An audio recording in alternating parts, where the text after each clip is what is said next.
and good evening, ladies and gentlemen. Atul's opening act will be a tough act to follow, but I'll try and keep up.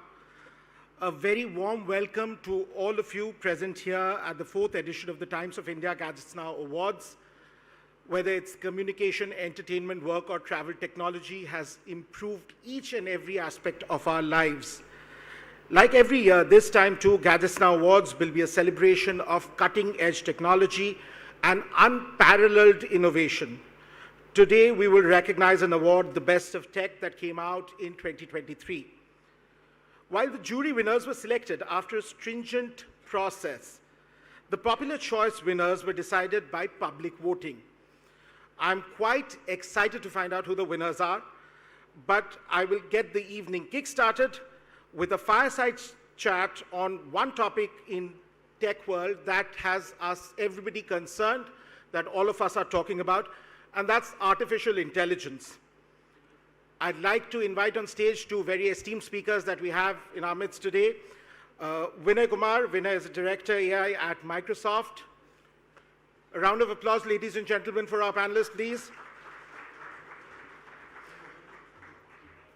And Devesh Mohan, Sales Director, GSI Canonical.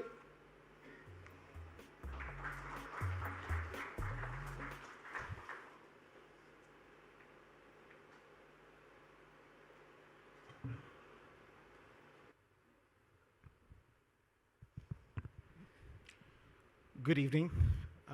Very good evening. So the topic of our discussion today is AI-powered gadgets revolutionizing enterprise efficiency and productivity. But I'm going to take this in a slightly broader format at the start and start by you, Vinay. One of the challenges of AI, and we've all been talking about it, most of us have been reading about it, one of the challenges that we face is that I feel we are scratching the surface. So how do you make AI more consumable, and how do you make it more secure for an average user?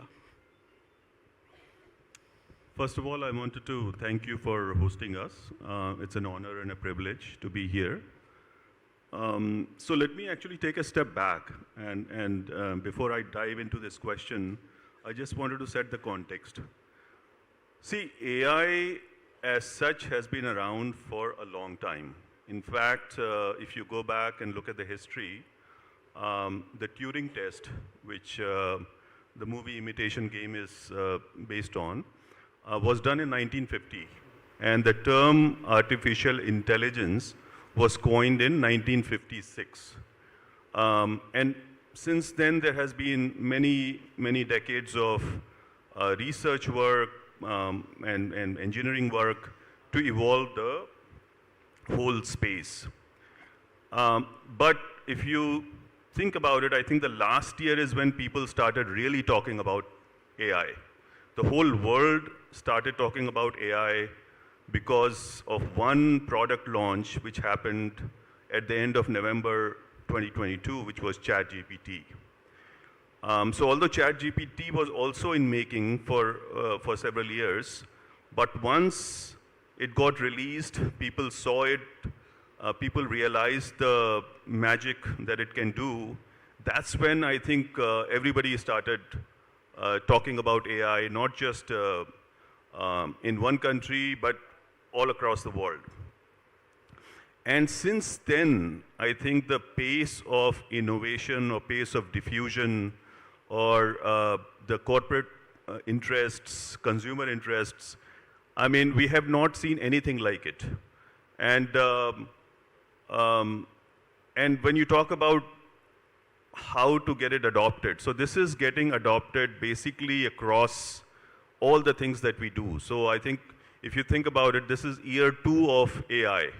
And if you think back in time, this is like the 4th big tech revolution of my time. So if you think the last, several decades, I think the PC client server was one big one where we sort of migrated from IBM mainframes to PC client architecture.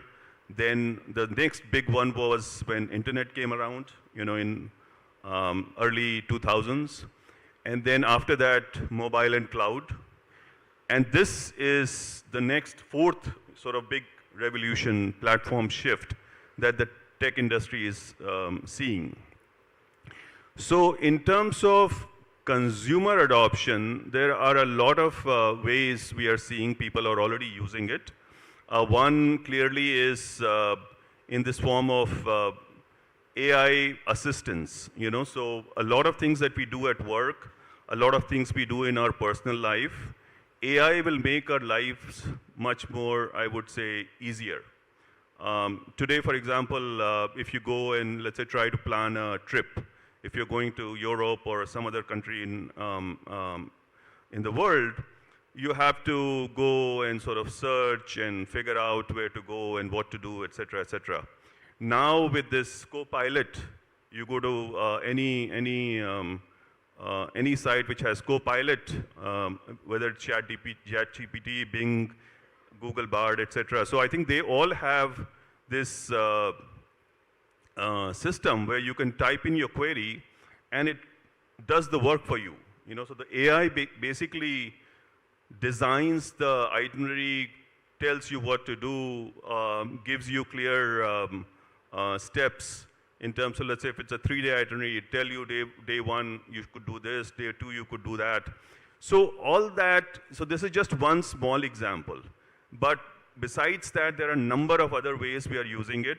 Internally within Microsoft, we use it every day in our job in terms of drafting emails, meeting summarization. Whenever you have a meeting today, I think the